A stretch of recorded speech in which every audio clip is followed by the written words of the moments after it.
Projects చేయడం జరిగింది. ముఖ్యంగా ఈ ప్రోగ్రాంలో second year third year students అందరూ కూడా చాలా యాక్టివ్గా పార్టిసిపేట్ చేశారు.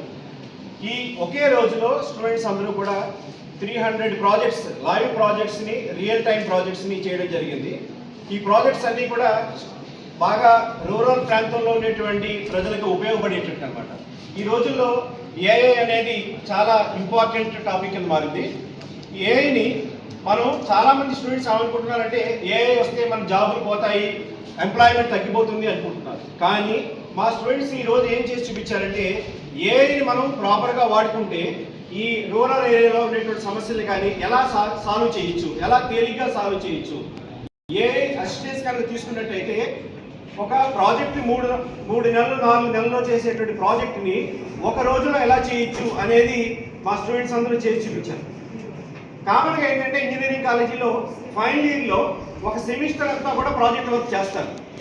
ఒక ప్రాజెక్ట్కి ఎంత క్వాలిటీ ఉంటుందో ఫైనల్ ఇయర్ స్టూడెంట్ చేసే క్వాలిటీ, అదే క్వాలిటీ తోటి ఈరోజు మా స్టూడెంట్స్ ఒక రోజులో మార్నింగ్ 9 o'clock నుంచి ఈవినింగ్ 5 o'clock లోపల అదే క్వాలిటీ తోటి అదే ప్రాజెక్ట్ని చేయడం జరిగింది. అంటే స్టూడెంట్స్కి ఎన్ని క్యాపబిలిటీస్ ఉంటాయో చూడండి ఒకసారి. మా ఫ్యాకల్టీ ఆ విధంగా స్టూడెంట్స్ని ట్రైన్ చేసి ఆ విధంగా ప్రాజెక్ట్ని క్వాలిటీ తోటి చేయడం జరిగింది. For example, last time Chandrababu Naidu గారు కూడా చెప్పారు, అసెంబ్లీలో చాలా మంది రాకుండా సంతకాలు పెట్టి వెళ్ళిపోతున్నారు లోపలికి అని చెప్పి.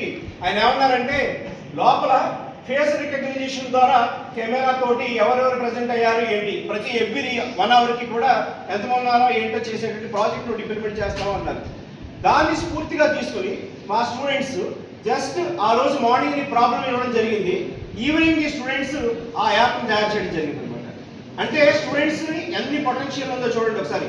జస్ట్ ఆ ప్రాబ్లమ్ మనం డిఫైన్ చేసాం మార్నింగ్కి, ఈవినింగ్కి they made ready the solution. So like that విలేజ్లో ఉండేటువంటి ప్రాబ్లమ్స్ చాలా మందికి ఉపయోగపడేట్టుగా చాలా ప్రోగ్రామ్స్ వాళ్ళు చేయడం జరిగింది.